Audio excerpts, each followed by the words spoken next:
I was just re-listening to a sermon that I listened to the other day because I was like, okay, maybe there is another thing that I need to pick up from it. And the pastor was talking about the story of Jesus and the women at the well. And the Samaritan woman would go to the well at noon while everybody else, all the other women, would go at a different time. She would go to avoid something, right? Jesus is there and asks for a drink of water. And, in conversation, he ends up telling her, bring me your husband. And the woman is like, I don't have a husband. And of course, Jesus knows this, right? He knows that this woman has been sleeping with several men and that she doesn't have a husband, and that the person that she's living with now is not her husband either. But he is making her aware of this toxic pattern that she has. And I feel like sometimes God is wanting for us to see and to be able to say out loud and to, reflect on what is the toxic pattern that I have.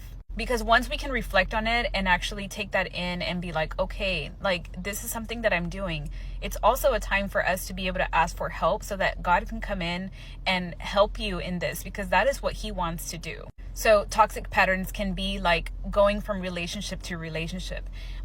Maybe you're doing that because you're searching for love. Maybe you're going from job to job because in doing that, you're searching for security.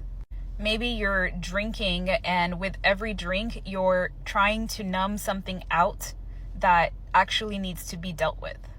Maybe you're going from drug to drug because you are wanting to avoid a situation or a trauma from your past that you're not wanting to deal with.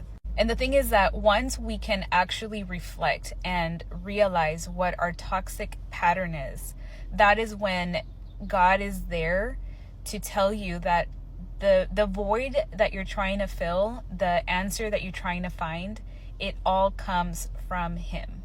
He is the love that you've never experienced. He is the provider that you've never had. He is the way for you to heal from your brokenness. This is the answer to that void that we're trying to fill with the things of this world, the relationships, the drugs, the jobs, the friendships, the whatever it is.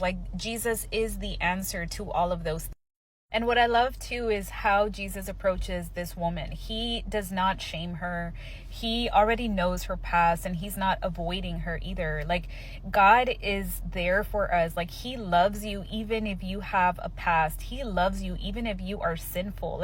He loves you regardless of what you are doing or not doing. And he is so patient with us. He nudges us in hopes that this time you'll open up your eyes and realize and turn to him. But he is going to allow you to go through things so that hopefully you can learn something from those situations.